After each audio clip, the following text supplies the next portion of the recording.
یہ حکم جو دیا گیا کہ مجھے کثرت سے یاد کرو، یہ اللہ تعالیٰ کا اس میں کوئی فائدہ نہیں ہے کہ بندے یاد کریں اس کو، وہ بے نیاز ہے، لوگوں کی تعریف سے، لوگوں کے یاد رکھنے سے بے نیاز ہے، لہذا اس کو کوئی ضرورت نہیں۔ ضرورت ہماری ہے، بندوں کی ہے، کیونکہ جس مقصد کے لیے یہ دنیا میں آئے ہیں اس مقصد کو ذہن میں رکھنے کا سب سے بڑا ذریعہ ذکر اللہ ہے، اللہ تبارک و تعالیٰ کا ذکر۔ اگر کوئی غلطی، کوئی گمراہی، کوئی گناہ، کوئی جرم سرزد ہوتا ہے تو وہ اسی وجہ سے ہوتا ہے کہ بندے اپنے اللہ کو بھول جاتے، اس لیے ہمیں یہ حکم دیا گیا۔ اور جیسا کہ میں نے پہلے بھی عرض کیا تھا کہ ذکر اللہ کو اللہ تعالی نے اتنا آسان کر دیا ہے کہ آدمی چلتے پھرتے بھی، اٹھتے بیٹھتے بھی، لیٹے بھی ذکر کر سکتا ہے۔ نہ وضو کی شرط ہے، نہ بیٹھنے کی شرط ہے، نہ قبلہ رو ہونے کی شرط ہے، ہر وقت زبان کے اوپر اللہ کا نام رہے۔ جب عادت پڑ جاتی ہے، اللہ تبارک و تعالی ہم سب کو اس کی توفیق عطا فرمائے کہ انسان جب کبھی خاموش ہے اس وقت بھی اس کی زبان اللہ کے ذکر سے تر رہتی۔ میں نے اپنی دادی صاحبہ رحمت اللہ تعالی علیہ جو یہیں ہمارے اس قبرستان میں مدفون ہے، وہ حضرت گنگوہی رحمت اللہ علیہ سے مرید تھیں۔ حضرت قطب الارشاد حضرت مولانا رشید احمد صاحب گنگوہی رحمۃ اللہ علیہ کی مریدہ تھیں۔ میرے دادا بھی حضرت مولانا محمد یاسین صاحب جن کے نام پر یہ باب یاسین ہے، وہ بھی دارالعلوم دیوبند کے ہم عمر تھے، یعنی جس سال دارالعلوم دیوبند قائم ہوا اسی سال میرے دادا حضرت مولانا محمد یاسین صاحب رحمۃ اللہ علیہ کی ولادت ہوئی، اور حضرت حکیم الامت مولانا اشرف علی صاحب تھانوی رحمۃ اللہ علیہ کے ہم سبق تھے، یعنی ساتھ ہی پڑھا ہے اور ساتھ ہی فارغ ہوئے ہیں، اور دارالعلوم دیوبند میں ساری زندگی پڑھاتے رہے اور کئی پشتوں نے ان سے ان کی شاگردی کی۔ وہ حضرت گنگوہی رحمۃ اللہ علیہ کے مرید تھے، اور عادت یہ تھی کہ جب سارے ہفتے دارالعلوم میں پڑھاتے تھے دارالعلوم دیوبند میں، تو جب جمعرات آتی تھی، چھٹی کا دن آتا تھا، تو وہ پیدل دیوبند سے گنگوہ تک سفر کیا کرتے تھے، اور رات حضرت گنگوہی رحمۃ اللہ علیہ کے ساتھ گزارتے تھے، اور اگلے دن جمعہ حضرت کے ساتھ پڑھ کر پھر پیدل واپس دیوبند آتے۔ تو وہ خود بھی حضرت گنگوہی رحمۃ اللہ علیہ کے مرید تھے، اور انہوں نے اپنی اہلیہ یعنی میری دادی صاحبہ کو بھی مرید کرایا ہوا تھا۔ تو ہم تو بچپن سے یہ دیکھتے تھے کہ ان کے ہر سانس کے ساتھ ہم سنتے تھے، ہر سانس کے ساتھ اللہ اللہ اللہ کی آواز آیا کرتی۔ تو جب بندہ اللہ کے ذکر کا اس طرح عادی بن جاتا ہے تو اس کی ہر نقل و حرکت، اس کے ہر سانس میں اللہ تعالیٰ کی یاد سموئی ہوئی ہوتی، اور جتنا یہ ذکر بندہ زیادہ کرے گا اتنا ہی اللہ تبارک و تعالیٰ کا قرب حاصل ہوگا، اتنا ہی اس کے سامنے آخرت کا دھیان رہے گا، اور آخرت کا دھیان ہی وہ چیز ہے جو انسان کو گناہوں سے بچاتی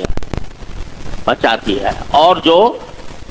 جرائم سے باز رکھتی ہے۔ تو اس لیے اللہ تبارک و تعالیٰ نے ہمیں یہ حکم دیا ہے، اور جیسا میں نے عرض کیا تھا کہ بہت سی قسمیں ہیں ذکر کی، جن میں سے ایک میں نے عرض کیا تھا تلاوت قرآن۔ تو میں اس طرح شروع کرتا ہوں، یعنی آپ حضرات کی خدمت میں یہ تجویز پیش کرتا ہوں کہ جب آدمی صبح کو بیدار ہو اور نماز فجر ادا کرے تو نماز فجر کے بعد نماز فجر کے بعد کی جو دعائیں، نماز کی جو دعائیں ہیں وہ تو اپنی جگہ پر پڑھے، اور تسبیحات جو ہیں سبحان اللہ 33 مرتبہ اور الحمدللہ 33 مرتبہ اور اللہ اکبر 34 مرتبہ پڑھے اور دعا کرے جو کچھ۔ جب نماز سے فارغ ہو جائے تو پھر چند چیزوں کا اہتمام اور التزام کر لے، جس میں مشکل سے 15-20 منٹ ہی خرچ ہوں گے، اس سے زیادہ شاید زیادہ اللہ تعالیٰ توفیق دے تو اور زیادہ اچھا ہے، لیکن 20-25 منٹ سے زیادہ کا کام نہیں ہے۔ سب سے پہلے تو میں نے عرض کیا تھا کہ تلاوت قرآن کریم کی تلاوت یہ ہر بندہ اپنے ذمے لازم کر لے کہ جب تک میں قرآن کریم کی کوئی تھوڑی بہت تلاوت نہیں کر لوں گا دنیا کے کسی کام میں نہیں لگوں گا۔ اچھا تو یہ ہے کہ ایک پارہ کم از کم روزانہ ہو جائے، نہیں وہ آدھا پارہ، پاؤ پارہ، بہت مشغول آدمی ہے تو چاہے ایک رکوع پڑھ لے، لیکن تلاوت کے بغیر کوئی دن خالی نہ جائے۔ پچھلی مرتبہ میں عرض کر چکا ہوں تلاوت کے کیا فضائل ہیں اور اس کے اوپر کیا اجر و ثواب ہے اور اس کے کیا فوائد ہیں۔ دوسرے نمبر پر اس تھوڑا سا ذکر تلاوت کے علاوہ وہ یہ ہے کہ اگر 3 چیزوں کا کم از کم التزام کر لے بندہ، کہ ایک تسبیح تیسرے کلمے کی، سبحان اللہ والحمد للہ ولا الہ الا اللہ واللہ اکبر ولا حول ولا قوة الا باللہ العلی العظیم، یہ تیسرا کلمہ ہے نا، یہ تیسرے کلمے کی ایک تسبیح پڑھ لیں۔ دوسرے استغفار، استغفر اللہ العلی العظیم الذی لا الہ الا ہو، یا استغفر اللہ ربی من کل ذنب واتوب الیہ، استغفار کی ایک تسبیح۔ آپ نبی کریم سرور عالم صلی اللہ علیہ وسلم سے حدیث میں مروی ہے کہ آپ نے فرمایا کہ میں 70 مرتبہ استغفار کرتا ہوں روزانہ۔ 70 کا لفظ اسی حقیقی عدد کے لیے بھی ہو سکتا ہے اور تکفیر کے لیے بھی ہو سکتا ہے۔ اب آپ اندازہ کیجئے کہ رسول کریم سرور عالم صلی اللہ علیہ وسلم کو اللہ تبارک و تعالی نے اول تو معصوم بنایا تھا، آپ سے کسی گناہ کے سرزد ہونے کا کوئی احتمال ہی نہیں، اللہ نے معصوم بنا دیا، کبھی گناہ سرزد ہوا ہی نہیں۔ لیکن اللہ تبارک و تعالی نے یہ اعلان فرما دیا کہ اگر کبھی ہو جائے تم سے کوئی غلطی تو قد غفر لک اللہ ما تقدم من ذنبک وما تأخر، تمہارے اگلے پچھلے سارے گناہوں کو اللہ نے پہلے ہی معاف کر دیا۔ یعنی اول تو گناہ ہو نہیں سکتا، لیکن جو بڑے لوگ ہوتے ہیں جن کا مرتبہ بڑا ہوتا ہے تو بعض اوقات ان کی چھوٹی چھوٹی فروگزاشتوں کو بھی وہ اپنے لیے گناہ سمجھتے، بلکہ علماء کرام نے لکھا ہے کہ نبی کریم سرور عالم صلی اللہ علیہ وسلم ہر آن ترقی کا فرماتے تھے، درجات میں آپ کے ہر آن ترقی ہو رہی ہوتی تھی۔ آج ایک درجہ ہے، بڑا عالی شان درجہ ہے، لیکن اگلے دن مثلا اس سے اعلیٰ درجہ حاصل ہوتا تھا، اس سے اگلے دن اس سے اعلیٰ درجہ، اس سے اگلے دن اور سے اعلیٰ درجہ۔ تو جب اعلیٰ درجے پر آپ پہنچتے تو اپنے پچھلے درجے کو اپنے لیے گناہ سمجھتے تھے کہ بھئی یہ تو میں نیچے والے درجے میں تھا، یہ میرے لیے تو میری غلطی تھی، میرا گناہ تھا، اس کو گناہ سمجھ لیتے تھے۔ تو حسنات الابرار سیئات المقربین، یعنی نیک لوگوں کی جو اچھائیاں ہوتی ہیں وہ مقرب لوگوں ان کو اپنے لیے برائی سمجھتے ہیں۔ مثلا نیک لوگ جو ہیں وہ فرائض واجبات پر اکتفا کر لی، انہوں نے سنتیں پڑھ لی، نفلیں کوئی نہیں پڑھی، تو نیک تو ہیں، اس لیے کہ فرائض ادا کر لیے، واجبات ادا کر لیے، سنتیں ادا کر لی موقعہ، نفلیں نہیں پڑھی کبھی، یہ نیک لوگوں۔ تو جو مقرب لوگ ہیں وہ اس کو اپنے لیے برائی سمجھتے ہیں کہ صرف فرائض واجبات سنتوں پہ اکتفا کریں، نفلیں نہ پڑھیں۔ تو حسنات الابرار سیئات المقربین، تو نبی کریم سرور عالم صلی اللہ علیہ وسلم ویسے تو معصوم تھے تمام خطاؤں سے، لیکن جو اپنے نبوت کے اعلیٰ شان کے مطابق جس کو یہ سمجھتے کہ مجھ سے کوتاہی ہوئی اس پر استغفار فرماتے۔ تو ہم جیسے لوگ جو صبح شام پتہ نہیں کتنے گناہوں میں کتنے آفتوں میں گرفتار رہتے ہیں، ہمارے لیے تو استغفار ایک لازمی چیز ہے۔ تو اس لیے کہتا ہوں کہ ایک تسبیح ہوئی تیسرے کلمے کی، سبحان اللہ والحمد للہ ولا الہ الا اللہ واللہ اکبر ولا حول ولا قوة الا باللہ العلی العظیم۔